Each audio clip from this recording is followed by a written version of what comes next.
কোথায় যাব? আরে জানি না কোথায় যাব, যাবো ওই দিক, ভদ্র মতো বলো। যাবো হচ্ছে ওই দিকে, কোথায় যাব জানি না, কিন্তু যথাসম্ভব যাব হচ্ছে টাইগার হিল ইকো পার্ক।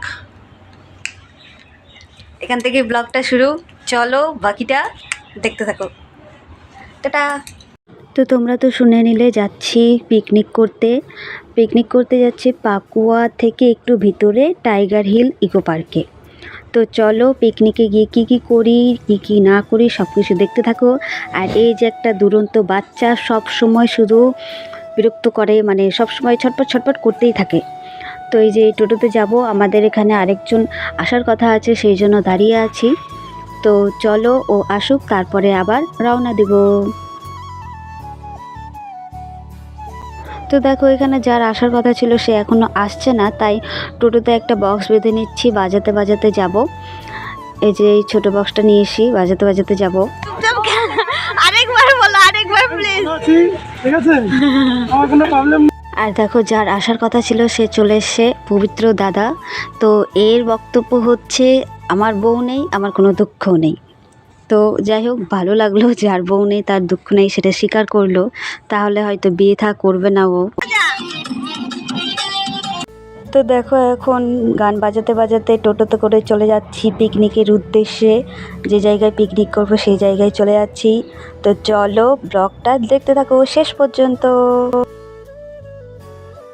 তারপর আবার একটা দোকানে দাঁড়িয়ে পড়লাম চা খাওয়ার জন্য। এই জায়গায় আরেকবার এসেছিলাম, চাটা খুব সুন্দর বানায়, তাই দোকানটা দেখে মনে পড়লো। তো সবাই মিলে আবার চা খেয়ে নিচ্ছে। এই যে বরমশাই আমাদের জন্য চা নিয়ে আসলো। যেহেতু ঈশানী ওর মায়ের কোলে আছে আর ও ঘুমিয়ে পড়েছে, তাই আমরা আর দোকানে গেলাম না। আর এই যে দেখো একজন প্রেমিক মানুষ সারাক্ষণ কানে ফোন, মানে ও যে বললো যার বউ নেই তার কোনো দুঃখ নাই, এটা একদম ভুল বললো, কারণ ও প্রেম করছে। তো যাকে সেটা কোনো ব্যাপার না, ও যা করছে করুক। এখানে মুদিখানার দোকানে বাজার করে নিলাম, তারপর চলে আসলাম আমরা ইকো পার্কে, টাইগার হিল ইকো পার্ক।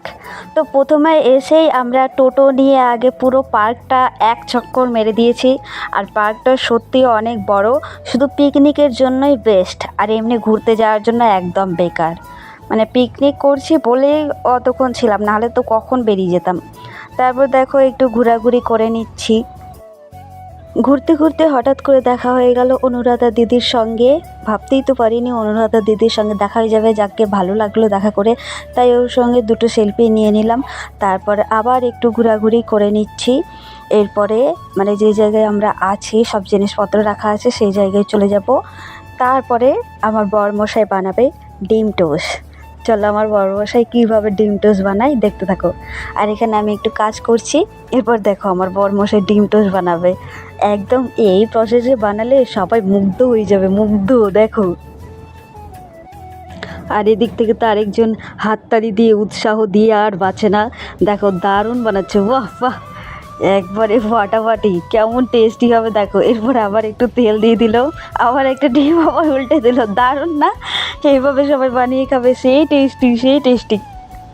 আর এই যে আরেকজন রিভিউ দেওয়ার জন্য বসে আছে, এবার রিভিউ দিবে, রিভিউটা শোনো। ডিম টোস্ট দারুণ টেস্টি হয়েছে।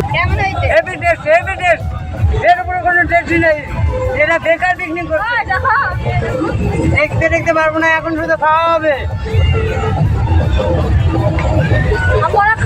তো শুনে নিলে ডিম টোস্ট দারুণ বানিয়েছে, সত্যি ভালোই বানিয়েছে, যেহেতু আমার বরমশাই বানিয়েছে তো একটু তো ভালো বলতেই হবে। তারপর আবার ফুচকা নিয়ে এসেছিলো, রান্না শেষ হয়ে গেছে, বরমশাই রান্না করেছে মাংস। তারপর খাওয়া দাওয়া করে আমরা বাড়ি চলে এসেছি, অনেক রাত হয়ে গেছিলো। Tata bye bye.